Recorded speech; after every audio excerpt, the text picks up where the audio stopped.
किसान जो है लगातार जो है सरकार से बातचीत करने की कोशिश कर रहा है। सरकार कह रही है हम समाधान निकालने के लिए तैयार है।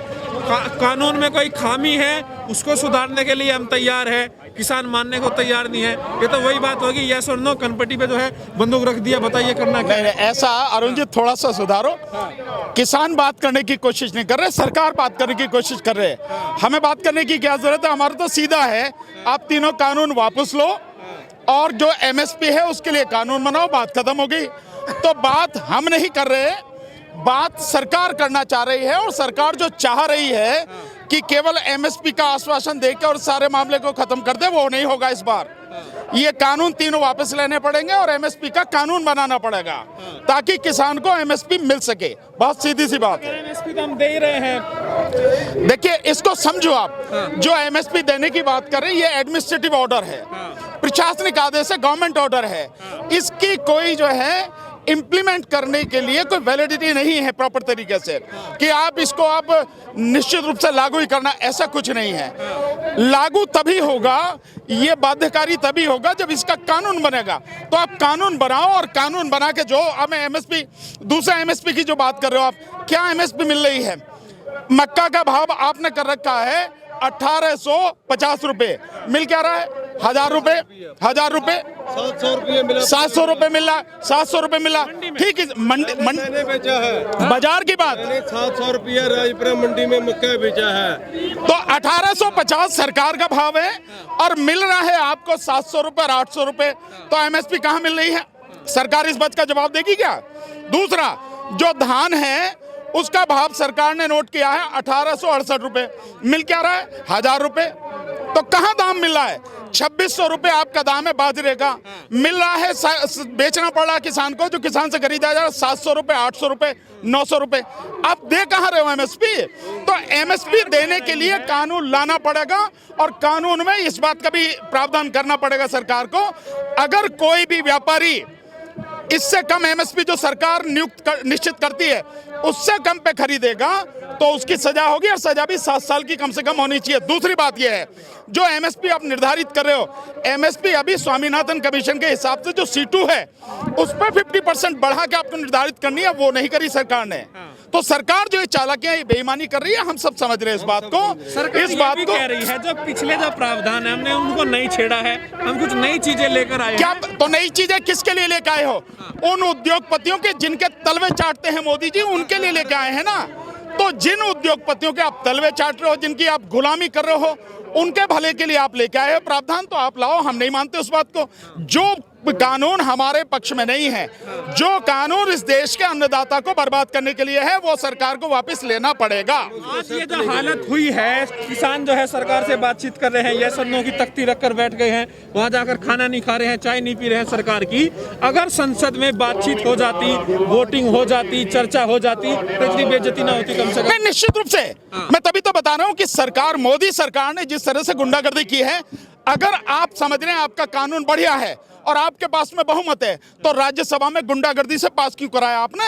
राज्यसभा में मत विभाजन होने देते आप, उसके बाद में जिसके फेवर में जाता वो हो जाता। अगर कानून के पक्ष में होता कानून पास हो जाता, अगर वो उसके विपक्ष में होता तो कानून वही खत्म हो जाता। कह रहे हैं कि संसद में सरकार पास होगी, संसद में आप देखिए, संसद में जो है आप दोनों समझे, लोकसभा में आपके पास संख्या थी, आपने बात करा लिया। राज्यसभा में जिस समय आया और राज्यसभा में उस पर जो मत विभाजन की बात हुई, उसे शोरगुल में गुंडागर्दी के माध्यम से उसको खत्म कर दिया, तो मत विभाजन नहीं हुआ, यानी उस पर वोट नहीं पड़ी। राज्यसभा में वोट पड़ती तो वैसे ही साफ हो जाता। और उसके बाद जब आप ये करके ले आए तो आप कह रहे हैं संसद से पास हुआ। संसद से पास नहीं हुआ। ये जो 2 गुंडे गुजरात से आके यहाँ राज्य कर रहे हैं, इन्हीं दोनों गुंडों ने गुंडागर्दी से ही राज्यसभा में ये बिल पास कराया है। अन्यथा आप कानून से आप करा के देख लो, आप पास पता लग जाएगी आपको औकात क्या है आपकी। अगर संसद में पास भी हो जाए, लेकिन अब जो है सड़कों पर फेल हो गया है। देखिए, बहुत सिंपल सी बात है, जब आपकी संसद जो है गुलाम बन जाए तो सड़क ही रास्ता रहता है। हम तो वैसे भी मिट्टी में काम करने वाले हैं, तो भाई हम तो सड़क पे बैठे हैं, जब तक बात नहीं मानी जाएगी हमारा आंदोलन जारी रहेगा। सरकार या तो अपने हमारी बात माने, नहीं तो ठीक है सरकार को उखाड़ के फेंकेंगे। भारत बंद की तैयारी की जा रही है, 8 तारीख को की भारत बंद करेंगे, 9 तारीख को बातचीत होनी है सरकार से। सरकार से जब बात होगी सरकार बात करेगी। देखिए वैसे बात करने का मतलब नहीं है। बात क्या आप संशोधन की बात कर रहे हैं क्या? हम किसी संशोधन की मांग कर रहे हैं ना, हम किसी भी तरह के संशोधन की मांग नहीं कर रहे। तो बात का क्या मतलब है? हम कह रहे हैं जो कानून बना इनको वापस लो आप, और उसको जो एमएसपी को आप कानून बनाओ, इतनी सी तो बात है। उसमें बात करने की जरूरत क्या है? फिर भी हम सरकार का मान रखते हुए बात करने जा रहे हैं, लेकिन इसका मतलब ये नहीं कि बात करने जा रहे हैं तो जो सरकार कहेगी वो माना जाएगा। इन्हीं शर्तों पर बात करने भी बैठेंगे, कल भी बैठे थे, आगे भी तभी बैठेंगे। या तो ये कानून वापस ले और एमएसपी को कानून बनाए, ये नहीं है तो बात का कोई मतलब नहीं है। और बढ़ा भारत बंद का, भारत बंद होगा और पूरी ताकत के साथ में होगा।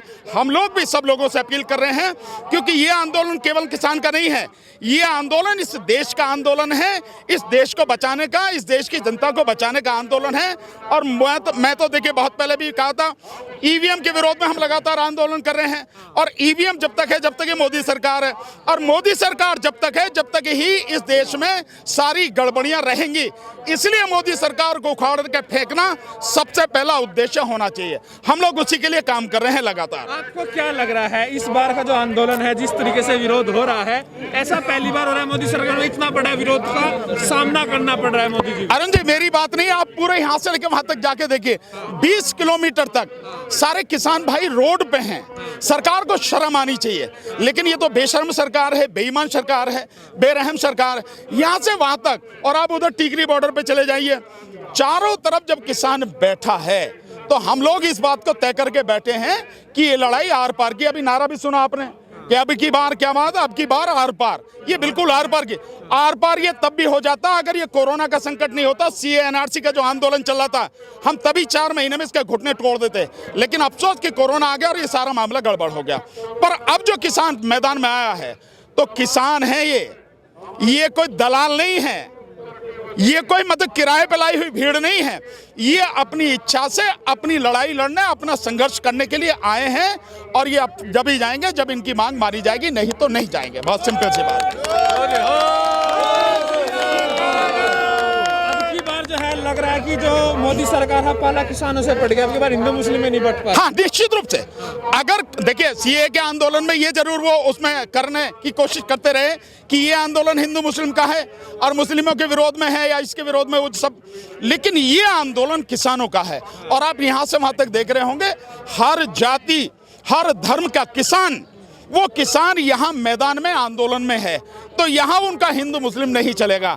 हिंदू मुस्लिम के अलावा बीजेपी के पास कोई राजनीति तो है नहीं। ये भी है सर, क्योंकि जो सरकार है, जो बीजेपी है, किसान हितैषी होने का दावा करती है, कह रहे भाई हम जो है, सुन लीजिए कि किसानों की जो है आय दुगनी कर देंगे, तमाम वायदे किए जा रहे हैं, ये वो सब, लेकिन किसानों से बड़ा वोट बैंक कोई नहीं है इस देश में। नहीं, क्या किसानों को नाराज किया जा सकता है? नहीं, नाराज देखिए, एक चीज आप समझिए, इस और ये सबको समझना चाहिए, किसानों को भी समझना चाहिए।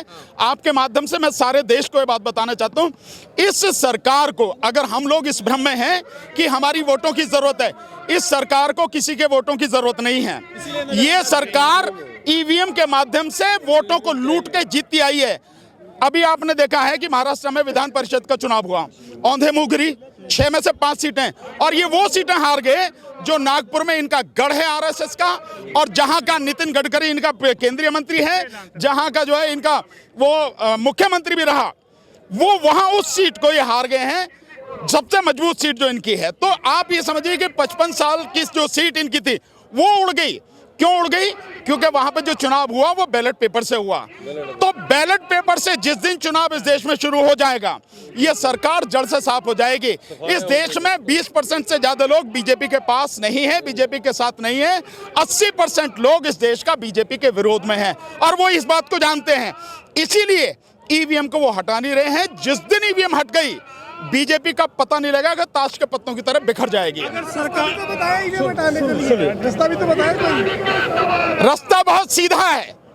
मैंने इसी मंच से, मैं 2 दिन पहले आया था, इसी मंच से कहा था, इस आंदोलन में आप ईवीएम के मुद्दे को भी शामिल कीजिए। सही बात है। अगर आप जिस मुद्दे के लिए लड़ रहे हैं, ये मुद्दा आपका हल भी हो जाए, और हल हो जाएगा, मेरी बात सुनिए आप। आपका मुद्दा हल भी हो जाए, उसके बावजूद भी बीजेपी बनी रहेगी, और जब तक बीजेपी बनी रहेगी इस देश में समस्याएं बनी रहेंगी। तो समस्याएं कानून नहीं है, समस्या है बीजेपी। इसलिए बीजेपी को जड़ से उखाड़ के फेंकना सबसे पहली हम सबकी प्राथमिकता होनी चाहिए। रही ईवीएम की बात, ईवीएम के लिए हम सबको मैंने पहले भी कहा था, ईवीएम को इस मुद्दे में शामिल हमें करना चाहिए। इसका मतलब पंजाब में आप जीत गए, पंजाब में बीजेपी हार गई, इसका मतलब ये नहीं कि ईवीएम में गड़बड़ी नहीं है। आप लड़ किससे रहे? केंद्र सरकार से, और केंद्र में बने रहने के लिए वो सारे काम करती है।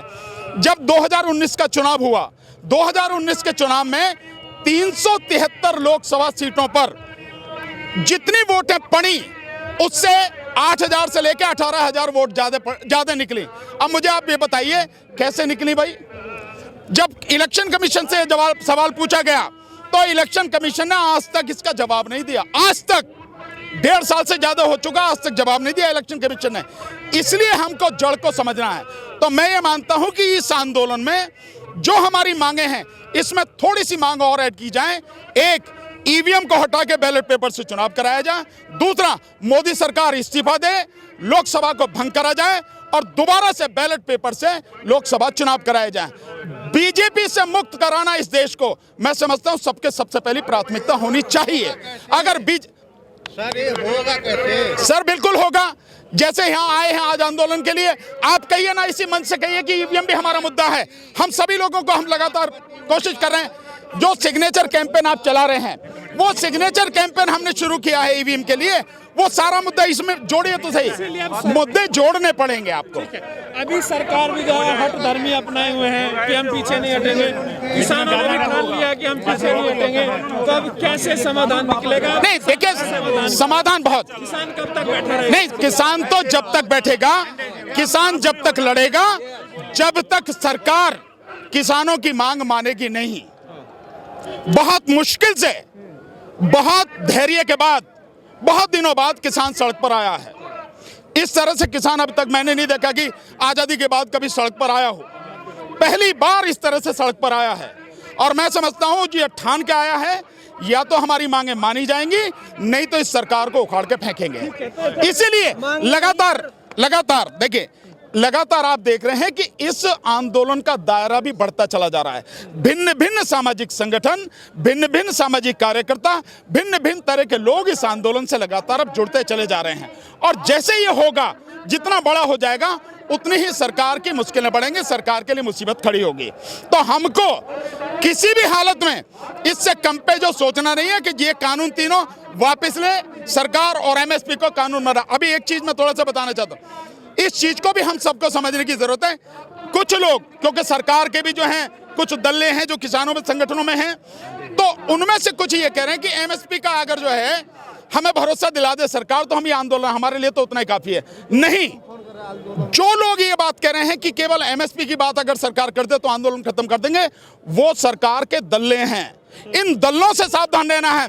हमारा आंदोलन एमएसपी के लिए नहीं है, हमारा आंदोलन दोनों के लिए, तीनों कानून वापस हो और एमएसपी को कानूनी दर्जा मिले, उसके लिए हमारा